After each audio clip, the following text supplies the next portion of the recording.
কুষ্টিয়ার স্বেচ্ছাসেবক লীগ নেতা সবুজ 9 বছর ধরে নিখোঁজ, অধীর অপেক্ষায় পরিবার। কেন্দ্রীয় আওয়ামী লীগ নেতা হানিফ সহ 12 জনের নামে গুমের মামলা। আমি চাচ্ছি আমার বেটা ফিরে আসুক। যেখানেই যেতাম ওনাদের ক্ষমতার বলে আমাদেরকে বিশ্রী অপমান করে তাড়াই দেওয়া হয়। এখন যারা পাওয়ারে আছে তারা যেন আমাদের অবশ্যই সাহায্য করে। আপনারা দেখছেন BD24 নিউজ, সঙ্গে আছি আমি ফারিয়া নাজনীন। 9 বছর ধরে নিখোঁজ কুষ্টিয়ার স্বেচ্ছাসেবক লীগ নেতা সবুজ, তার ফেরার অপেক্ষায় দিন কাটে পরিবারে। 2015 সালে তুলে নেওয়ার অভিযোগ উঠলেও আওয়ামী লীগের সাধারণ সম্পাদক মাহবুবুল আলম সহ 12 জনের নাম উল্লেখ করে আদালতে অপহরণ ও গুমের অভিযোগে মামলা করেছে পরিবার। তাদের দাবি, নেতাদের চাপের কারণেই এতদিন মামলা করতে পারেননি। দীর্ঘ 9 বছর পর সম্প্রতি আদালতে অপহরণ ও গুমের মামলা করেছে সবুজের পরিবার।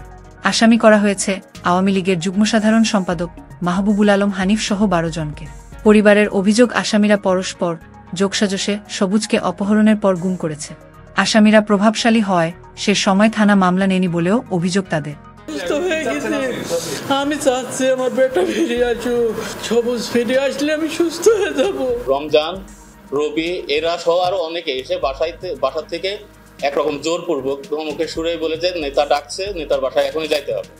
তখন আমার ভাই তাদের কথা মতো যাওয়ার পরে হানিফের হলো যত সম্ভব ইসে ছিল, মোবাইলে ভিডিও কনফারেন্সে ছিল যে তুমি বাঁচতে হলে আমাদের কথা মতো চলতে হবে। লাবুকে সঙ্গে করে তুমি ড্রিমল্যান্ড রিসোর্ট সেন্টার গাজীপুরে চলে যাও, ওখানে নিরাপদে থাকবে। তারপর থেকে আমার ভাইয়ের আমরা আর কোনো সন্ধান পাইনি।